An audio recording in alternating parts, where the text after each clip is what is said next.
Hey everybody, it's Lon.TV, and we are living in the future. It is 2017, and it's time for your weekly wrap-up because it is yet another Monday. And I want to begin first by thanking our newest Patreon supporters, Jamie Ward, Joshua Shockley, and two upgraders, Matt Jeske and Chris Allegretta. I want to thank everyone for their support of the channel, these four folks, and everyone who's been contributing, as well as everyone who watches on a regular basis too, because the channel is growing. We've had a very good year. I'll give you my year in a review in a few minutes, and I think things are moving in a good direction. I want to thank you all for the support you have made to me and my efforts here. So what did we do last week? Well, we looked at the Logitech Z625. It's a pair of speakers for your computer. We also took a look at the Voyo V1. This is a mini PC that is powered by Intel's new Apollo Lake architecture, which is their new low-end chipset. There's no more Atom chips. This is replacing the Braswell chips that have been in a bunch of these computers that we've looked at over the last year, and I'm sure we will see a bunch more with it. I was pretty impressed with it, actually. I'll talk more about it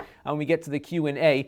We also looked at its Plex server performance. I know a lot of you were curious about that, so you'll be able to see what that's all about. And then I learned from a couple of comments on that video that there is now a beta of a hardware accelerated version of the Plex server that might actually run better on hardware like this. I'm going to pull it out of my storage closet back there and do another video maybe after I get back from CES on how that beta version is going to work versus not using it. So be on the lookout for that in the next week or two. We also took a look at the Huawei MateBook, and this is a really nicely designed tablet running Windows with a Core M processor. They have an M3 and an M5 version, and I got this note from Ducky Doug, who got a great deal on it at Amazon. He paid $327 for it, and that's a really good deal, actually. But I think you can find it for a pretty good price, around $400 or $500 on Amazon right now here in the U.S. for the Core M3 version. I think for a tablet like this, it's probably the best way to go. Not a bad device, not perfect, but I was really impressed with the build quality on it.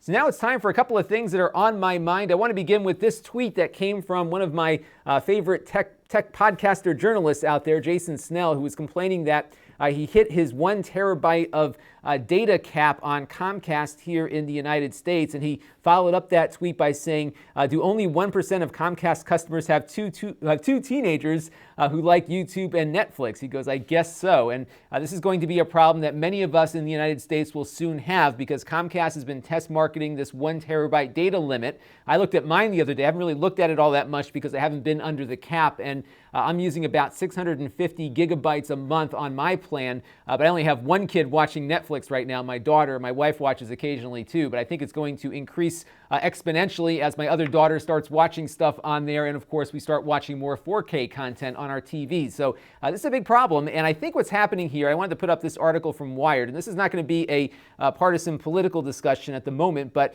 this does involve the fact that the U.S. election here is really going to impact net neutrality. I've talked about net neutrality before.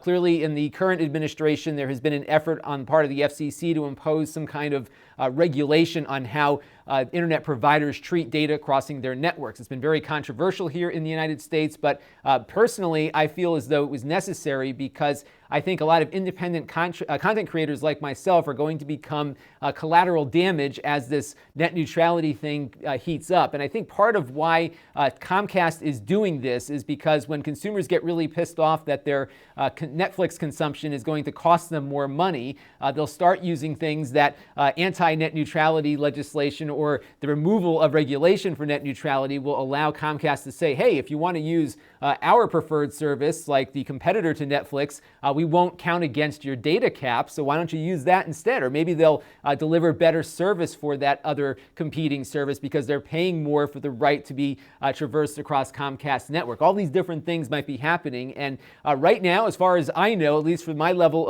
of size, the only real social media platform that shares any kind of revenue with independent creators like myself is YouTube, at least in any quantity. I've applied for Twitter's revenue share. I've never heard back from them. No yes or no, just nothing.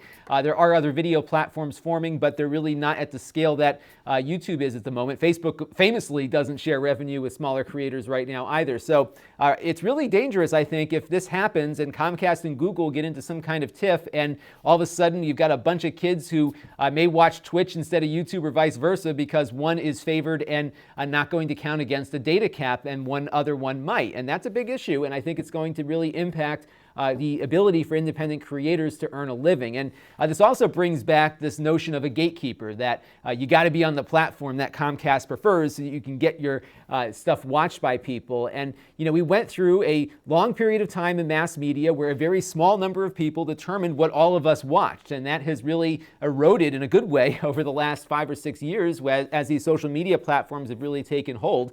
This crazy little channel would never have gotten anywhere if we were still under the old media regimes, and now we're back to a point where there might be an opportunity for gatekeepers to begin picking and choosing what you see again, and I think that's a very dangerous precedent. So my hope is that although net neutrality is one of the things that the Trump administration might destroy, they might also make it easier to start bringing money back to U.S. shores. Apple, of course, famously has over $100 billion, if not more, sitting offshore in various locations because it's too expensive for them to bring the money back to the United States. In fact, Apple has been borrowing money rather than bringing their money back over because it's cheaper to borrow the money than it is to actually bring their own money back into the States here. And one of the things that the new administration claims to want to be focused on is making it easier for corporations to deal with the tax structure here in the United States. And I hope if that happens, that might let Google and or Apple or both of them together maybe or something start creating additional broadband infrastructure in this country to at least allow some market forces to come into play and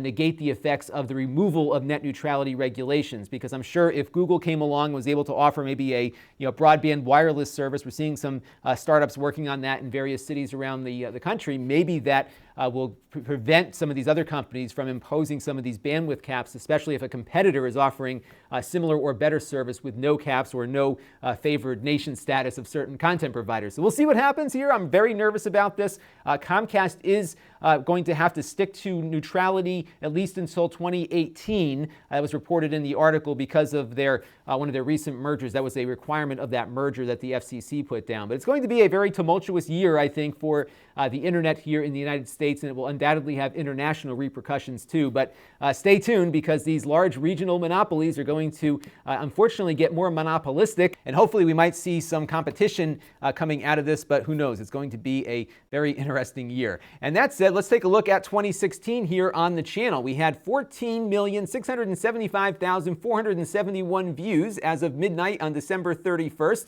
50,162,465 watch minutes, and that is actually the more important number now with YouTube. They measure how long you keep people on their platform versus how many individual views you get. But the good news is that by both measurements, those numbers have gone up. So we had almost 2 million more views, just shy of that, and over 9.3 million more watch minutes. So a pretty good year on the channel. A lot of that actually coming in from search, as you'll see here. 89% of our viewers this year were non-subscribers, which was very interesting, although 92% were non-subscribers in 2015. But this is why I do the weekly wrap-up video, because as the subscriber base grew, I wasn't really addressing subscribers at all in any meaningful way, because I was just pumping out a lot of commoditized content, if you will, to try to reach search results. And I really felt like I was missing something by not interacting with the audience, and I really was. And this was really a fun project to start the weekly wrap-up, because I was finally able to hear from people who watch the channel on a regular basis in a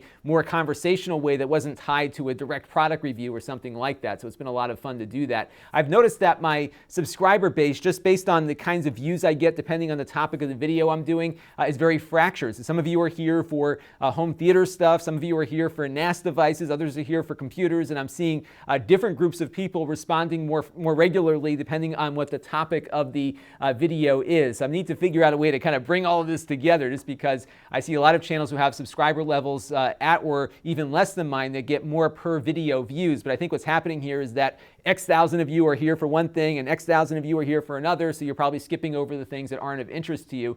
Every time, like printers and cameras and scanners and that kind of stuff doesn't do very well initially here on the channel, but that's when the search results kick in and I get a lot of traffic later. So if you see something that really looks kind of out of place here on the channel, like a printer, which I'm going to get to when I get back from CES, there's a reason for that, because down the road, those videos over time are among my most popular, just not with the subscriber base. So very interesting dynamic here, kind of juggling doing the subscriber content and the other stuff that comes in. Here's a look at what the top non-subscriber videos were in 2016. So my top video remains my video that I did probably now almost 3.5 years ago now, beating Comcast and cable fees with the HD home run. That was my first HD home run video, 320,000 views on that one. The power up Bluetooth paper airplane thing that I did around that same time, that one also is like a stalwart video here on the channel. It always does well. The GPD win got picked up by the algorithm, so that certainly helped a bit. I think most of these down here did as well. This TP-Link power line thing is really funny because this video just consistently delivers for me. I did that one a long time ago. It was one of my earlier ones, and just keeps getting watched by folks. It's a very popular product that's been out in the marketplace for a long time, and it hasn't changed.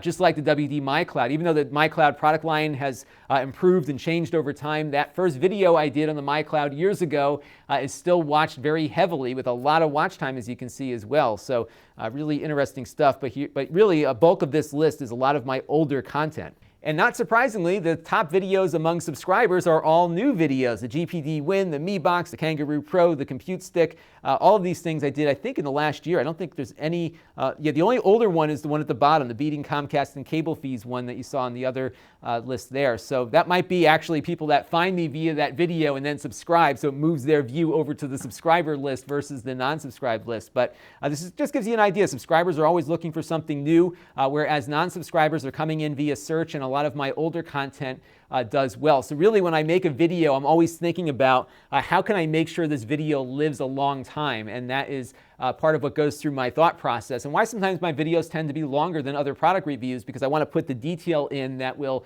be attractive to folks. And what's funny is when I first started on YouTube, everyone told me my videos were too long. Now YouTube says make them as long as you can because we want to keep people on the platform. So it looks like going longer was the right strategy to make.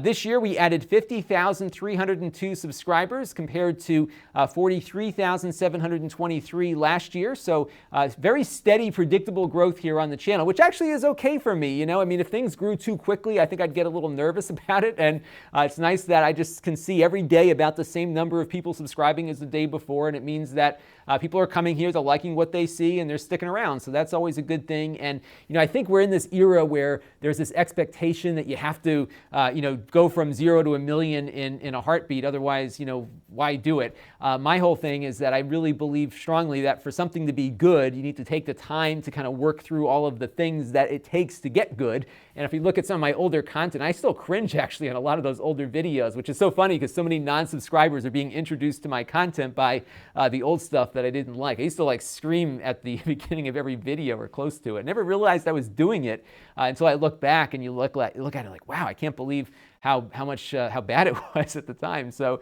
things I hope are improving. I think I'm a little calmer now than I used to be, but still a little energized. Now, revenue, though, is another story. In fact, my YouTube revenue declined again. This is the second year in a row where my traffic increased, but my revenue decreased. And this is not the result of ad blockers or YouTube being evil or anything like that. It's actually just basic supply and demand. So if you look back on that slide I put up a second ago about how non-subscribers are watching videos that I did 2, 3, or 4 years ago in substantial numbers, it gives you an idea as to the supply and demand problem that YouTube has. There's so much supply going into YouTube's system and only so much demand from advertisers to buy that stuff. Certainly, demand for YouTube advertising is increasing because more people are watching YouTube than ever before, but there's so much more content to watch that you really kind of get diluted in the mix here as a creator. And one of the things, though, that's been encouraging to me as a small creator is that I'm competitive with larger operations that have a lot more people to feed and pay. So if you look at something like GameStop or GameSpot or IGN or many of these other gaming sites, they are putting up so much content every day because they have to just to break even. That's the only way to combat your loss in revenue, is just throwing more stuff at the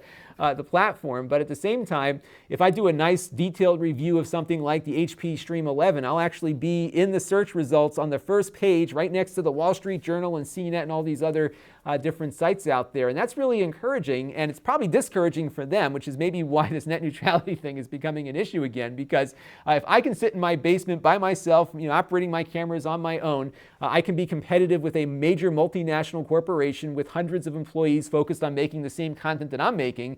Clearly something's going on here, and it's not good for them.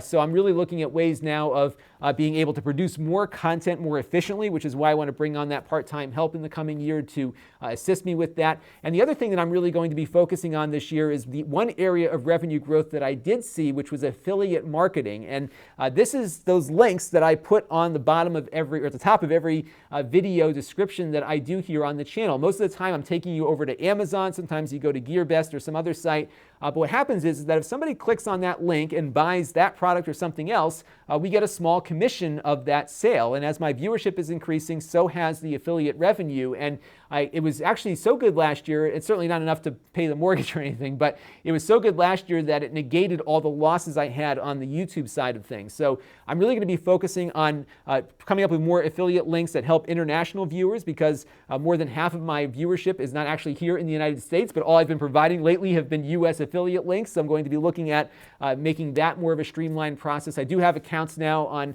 Amazon in Germany and France and Great Britain, and I need to find other places to send affiliates to as well. So we're going to be doing a lot more of that, because my hope is not to do too much sponsored content on the channel in 2017. I don't like infomercials. I don't want to turn this into an infomercial. So I'm really trying to find ways that we can do what I do the things that have grown the channel without having to turn into a home shopping network kind of scenario. So stay tuned. I'm going to be doing a lot more with affiliate links. If you have any ideas as to maybe services I should look at or other ways to make sure that I'm reaching more international buyers, please let me know down in the video comment section so I can start setting up some more relationships with all these different affiliate companies, because that's one area I really want to focus more heavily on in 2017. And now it's time for some Q&A, and our first question comes in from Mike from Canada, and he's wondering, with the Willow Trail, the new Atom processors basically canceled, do I think we'll see any more of these mini PCs hit the magic $99 price point? The Pentiums are too expensive, but he wonders if Atom chips will still be affordable. Now, my understanding is that Intel will still continue to manufacture the Atom Cherry Trail, so we'll probably still see these cheap PCs with that older processor, but there won't be anything new. And what was interesting about that Voyo PC that we looked at is that it wasn't fanless. So all those other chips that we've seen on these cheap computers over the last year or so have all been fanless. Now they're going back to fans, which means there's more component cost and probably more pricing that will have to reflect those additional component costs. So I think probably not with an Intel chip, but my gut says that in the coming year we're going to see some ARM-based Windows computers. We're already seeing there's a phone out now from HP that is not running with an Intel processor but an ARM processor. It runs those Windows Universal apps and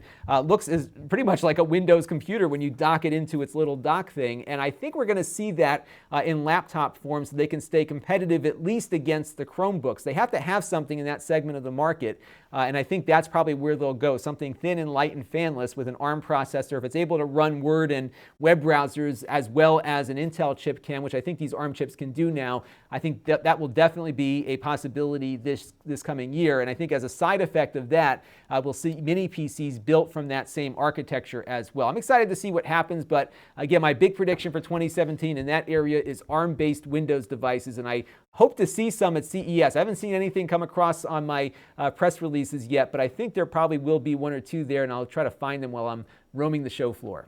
Now, this next question from Mr. RW Mac is in relation to my review of the Voyo mini PC, because one of the things that I cautioned viewers about was how bad the company's customer service is. And he's wondering, if the company's customer service is so bad, why even bother reviewing the product and giving them publicity? And that's certainly something I thought about, which is probably why I mentioned the bad customer service experiences I've had with their products. But at the same time, I think there are people out there, especially techies like myself, that are willing to take a risk on a product that they know won't get fixed if it breaks, but when it works, it actually will work pretty well for what they're trying to achieve. And that is, I think, where the Voyo PC kind of falls into place, because this company does have some potential. They're not producing generic garbage. They're actually making nice hardware. Just they don't know how to treat their customers correctly just yet, and I'm hoping that will improve over time. I have seen some improvement from this V1 machine compared to the V3. For whatever reason, their numbers go down and not up, that we looked at last year. So the V3 had, that that version of the Chinese Windows that already had an administrator account logged in. They didn't give you any drivers with the machine.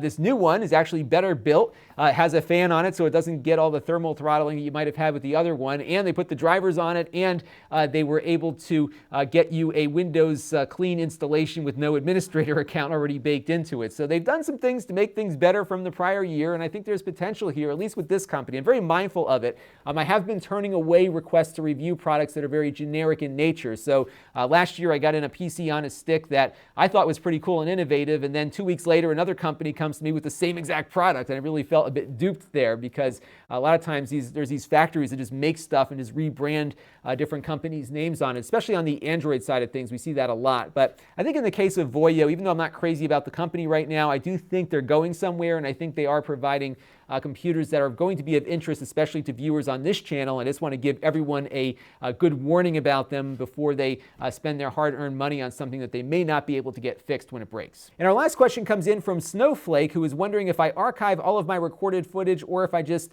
keep the render of the projects. And right now it's just the render. And the reason is that my crazy setup right now is such that my recorded files are huge. I'm recording using this Blackmagic recorder I've been using for probably the last 3 or 4 years. And what it does is it records directly onto a solid state disk. I pull that disk out, pop it into a little sled that I've got attached to all of my computers that I edit video on here in the house, and I just edit right on the same disk that I record to. What's nice about this is I don't have to do any transcoding of the video to start editing. It's very, very fast, but the downside is that this thing records in HQ ProRes 422, which makes these enormous files. I think I can only store like 45 minutes to an hour on one of these 240 gig SSDs, so storing the raw footage long term doesn't make a lot of sense. But what I do often is I will go and grab the renders to pull out B-roll for different videos that I'm doing. And I haven't really noticed all that much of a quality issue when it gets re-uploaded to YouTube. I'm certainly losing a generation on some of that B-roll footage, but it's not significant. So that's what I've been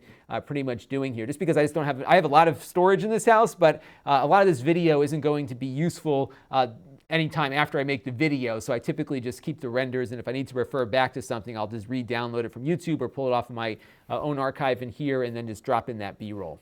And now it's time for a Q&A for you. And this is a big one because I am going to CES on Wednesday. I'll be there for the entire length of the show. And I did not go last year, but I did go the year before that. And when I went, I produced probably about 45 videos. My friend Matt Zagaya and I went out there. I've got another friend joining me this year to help out with the camera. And I think it was a lot of fun, but I don't know how much value the audience got from it, because when I asked folks after that trip was over with, they really did not like the fact that most of the videos were just me interviewing PR people from the companies. And I think what I want to do this time is more of a daily dispatch approach, where I go find a whole bunch of interesting stuff, have me tell you about it versus interviewing these PR people, and then when I get back, do kind of a rundown of all the different things that I saw in some of the major product categories that we usually cover. So if there's some really interesting PC, I'll probably throw it into the dispatch, but if it's just Lenovo's next year's worth of products that really isn't anything all that different than this year, I'll probably put that into a dispatch where I kind of give you a rundown of some of the things that they're producing that I'm eager to try out over the course of the year. And maybe have a couple of interviews mixed in, but these will be interviews that have some real value to them versus just more PR speak. So that's my plan, and I wanted to get from you before I go whether or not you agree with that plan, and maybe some of the things I should think about looking for while I'm out there, especially some companies that are new and really unheard of, that have something really cool and interesting that isn't really getting covered all that much. Those are the kind of things that I really want to find, kind of the gems of the show. Maybe that's what I'll do, the gems of CES. So let me know down in the video comment section what I should be looking for, if there are certain companies that I should try to track down while I'm there. Also leave that down below in the comment section. I will look them up. My plan is, while I'm flying out there, is to kind of develop a game plan for the days of the show that I'll be there. I'm going to start in the Sands Convention Center, which is across the street from the main Las Vegas Convention Center, because in the Sands is where all of the little startup companies are that are very hungry and very eager to show off what they've got. and you often get more of a raw opinion from those companies because usually the person representing the company is the founder and not some PR person who's afraid of getting fired. So they're a little bit more frank about what they've got, and they're a lot more fun to talk to. What's funny is last year I did that place last. In fact, we only spent maybe 3/4 of a day there, and I really want to spend a bulk of my time there to start and then move over to the big brand stuff the last day and a half of the show. So that's my plan. Do let me know what you think down below in the comments section because I'm going for you. So I want to make sure that the things that I send back from Las Vegas are things that you will find interesting enough to watch.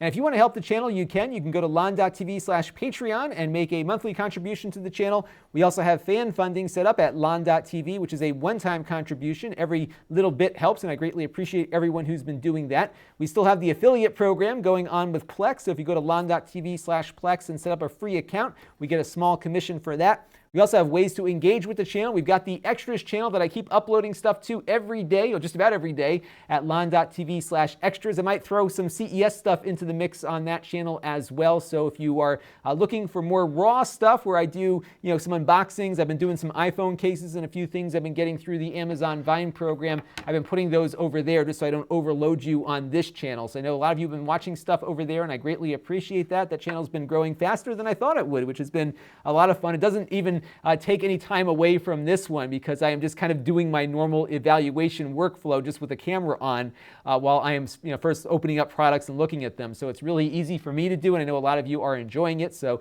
definitely check that out. I am very close to getting the email relaunched, and I'll be doing that hopefully soon. So I'm looking forward to that flight actually, where I'll have like 6 hours of nobody bugging me. I can actually get something done. So be on the lookout for the email if you haven't already subscribed. Lon.TV/Facebook for the Facebook page, where I also actually post a lot of stuff too, quite a bit. And we have the store, which will be filling back up after the new year with a whole bunch of stuff.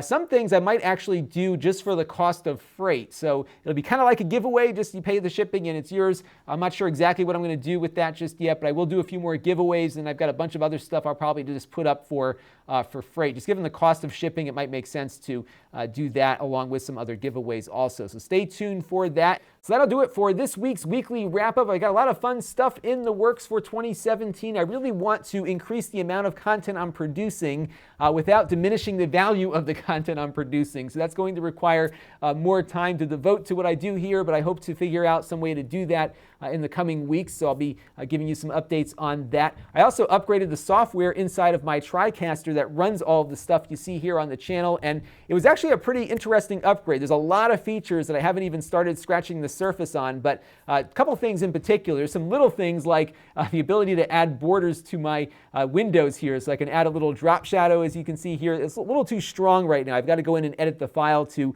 make it a little less pronounced. That's the only reason why I didn't use it this week, but they've got some other cool borders like something like this. I want to do some retro stuff.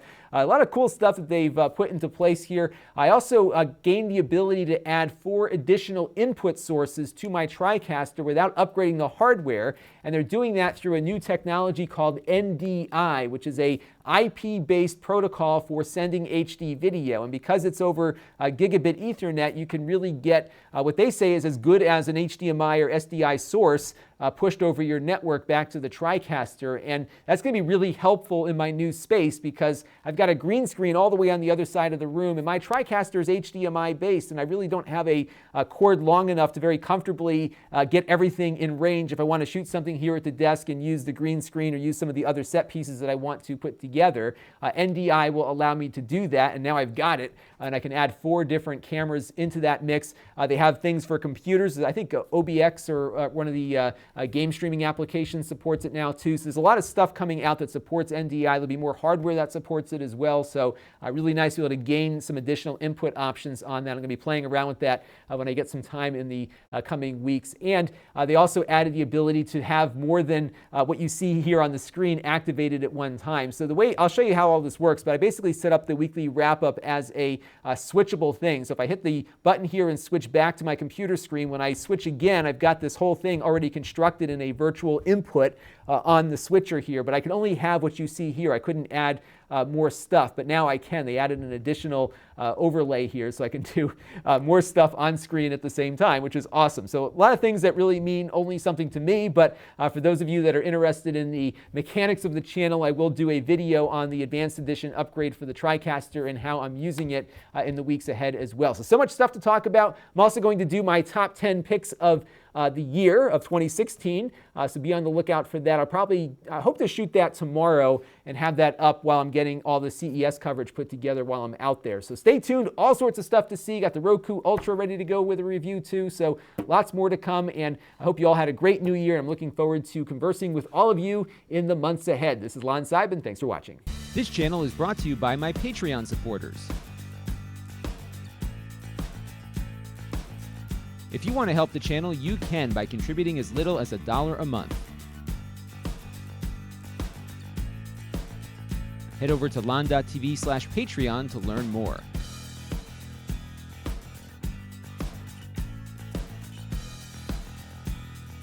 And don't forget to subscribe. Visit Lon.TV/S.